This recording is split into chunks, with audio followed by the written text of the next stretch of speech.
လူတယောက်ဟာမေတ္တာကိုတည်ဆောက်တော့မယ်ဆိုလို့ရှိရင်အပြစ်ကိုမကြည့်နဲ့ကောင်းတာလေးကိုရှာကြည့်ကောင်းကွက်ကိုရှာမေတ္တာကိုပွားလို့ဆိုတဲ့အတိုင်းကောင်းတဲ့အကွက်ကလေးကိုကြည့်ပြီးတော့မေတ္တာပွားလိုက်ရ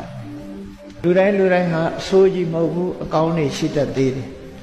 အဆိုးတွေကိုမေ့ထားလိုက်အကောင်းလေးကိုကြည့်ပြီးမေတ္တာရအောင်